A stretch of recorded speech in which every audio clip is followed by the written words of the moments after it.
Back to another story that is related to leadership, and that has to do with the requirement to have a degree before you run for public office. This is something that has had tongues wagging for the past few weeks. We want to get the opinion of Professor Humphrey Oborah, who's joining us live from Kisumu, to tell us what he thinks about this. I'll start off by asking you, Professor, what is your stand on this? Do you feel that it is right to have a certain level of, academic qualification before you are granted the privilege of leading and representing Kenyans?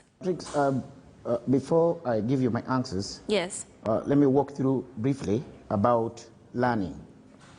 There are three methods of learning. Yes. One, known as natural learning. In natural learning, you use your innate ability. This is how people learn, even languages. This is how animals even learn.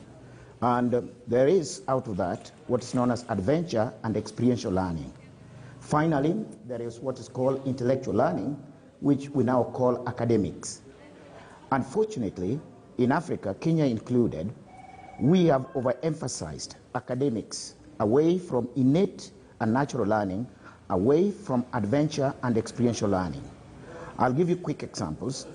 In natural innate learning, it is what explains what you see in the internet. 10-year-old, 9-year-old already have degrees.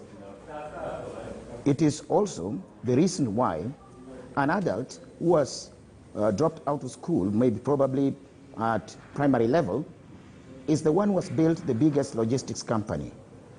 Public universities do send their master's degree students to his organization to do internship there. And he has to sign that they are competent to be able to graduate. But when the same guy goes to the same universities to remind them, I am that guy that usually receive your student and sign that they are competent, he is told that he's not qualified. Education doesn't make sense then. Now, you can see the problem where we're in. Our MCS, our government agencies, are fighting the wrong battle. Instead of saying, we shall recognize if you do have an intellectual degree, that is an academic degree, but equally we can accept a degree earned out of natural learning. We can also accept a degree obtained from experiential learning.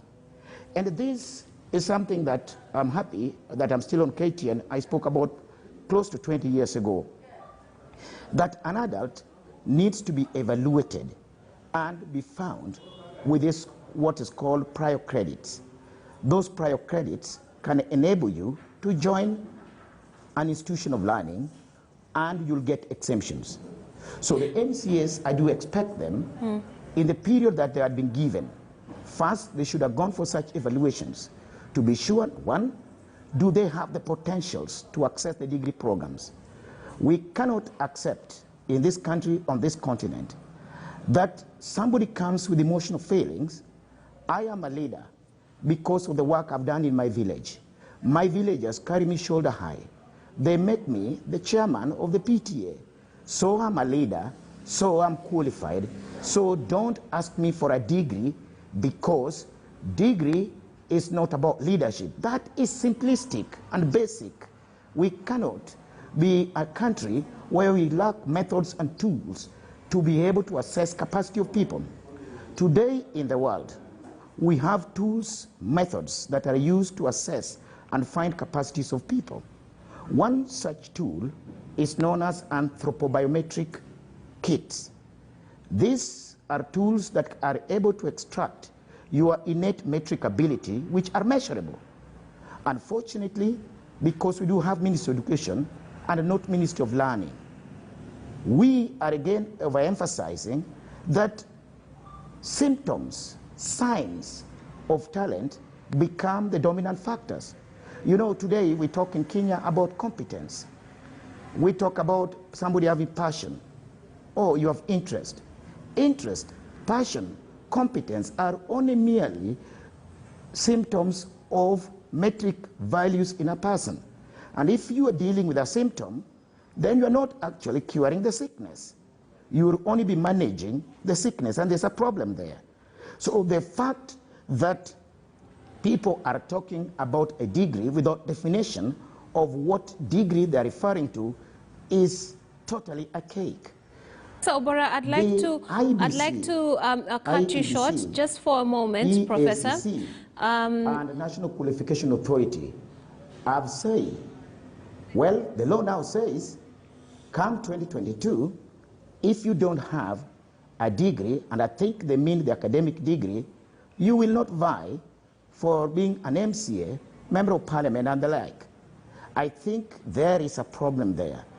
If I were to go to court, if I were in Parliament, I would not argue that simple, that, oh, since an MCA is not going to be like the president, it's not going to be like the senator or the governor, why should he have a degree? That is very cheap and simple thinking. You cannot say that you wish to have a degree holder being a primary or high school teacher, and you expect an MCA who is going to oversight billions of shillings to only know how to read and write. It doesn't make sense. We cannot be that simple.